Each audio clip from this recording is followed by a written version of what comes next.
Today's lecture is going to be over Chapter 29, Section 1, Identify the Physical Forces in the Ring of Fire. Number 2, Describe the Geology of Japan. Number 3, Examine issues relating to disaster preparedness. Today's lecture is going to be a relatively short lecture. What we're looking at is basically what's going on in this ring of fire that we've been talking about. What we go back to is we go back to the shifting plates, tectonic plates that are moving around. The issue with Japan is that many of the cities are threatened by earthquakes, and the reason is that they are right along this area of tectonic activity. Japan is one of the Ring of Fire, and this is going to be a chain of volcanoes around the Pacific Rim.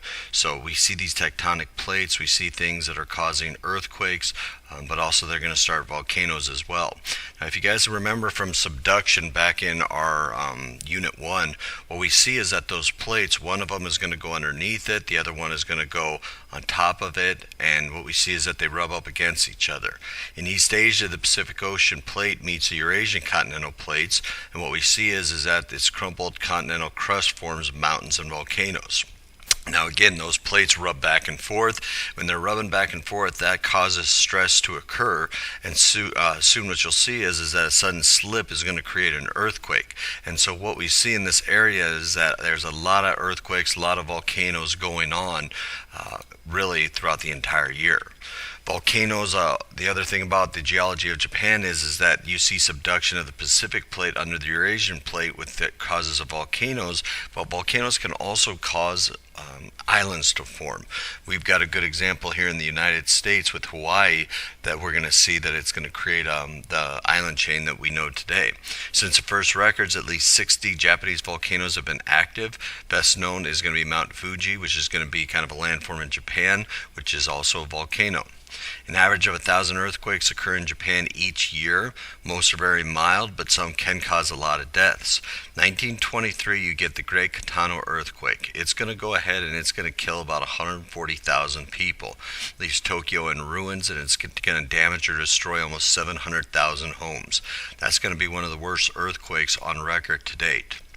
And you also see that there's some underwater earthquakes that move the ocean floor.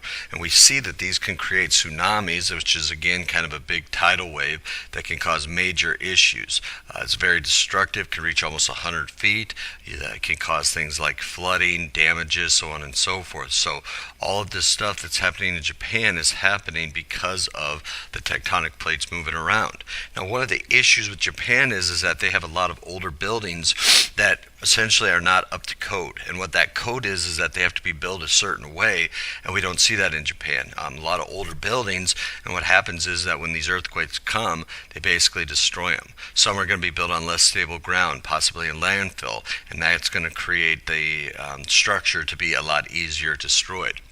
There are underground gas lines that can rupture in an earthquake. Leaking gas can cause fire. And this is one of those things that we look at in the United States that happens as well. But these gas lines break, and supposedly this is where a lot of the deaths and injuries can happen, because the gas lines, a lot of people have no idea that they're even broken, when in fact they are, and they can cause, like we said, lots of fires. There's also going to be crowded blocks, narrow streets, lots of people.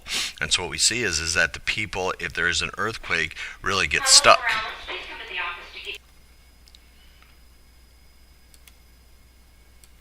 Now, what are some of the solutions to these? Japan has created a very strict building code.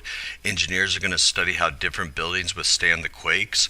We're also going to see that studies affect codes governing construction materials, techniques. And so what we want to see is what we want to see these buildings as strong as possible. This is going to make for newer buildings that are supposedly safer than the older ones. The other thing that we see is that school children have yearly disaster drills with the firemen. One of the things that we do in the United States is that we do have fire drills. And a lot of people say, why do we do this? We all know where to go.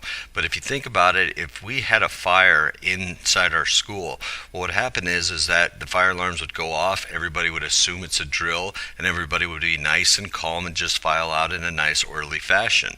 Well, it's the same thing here, that when they have these disaster drills, they're they understand that people know where to go and what to do. The idea is that they're trying to make it so that they have a calming effect, that they know exactly what to do. They possibly think it's a drill, and then not everybody's trying to run out the door at the same time. People aren't trampling each other. And so what you see is that they're trying to do these drills throughout the entire year to kind of have a calming effect. This is the end of chapter 29, section 1. Please make sure that you complete your assessments at this time.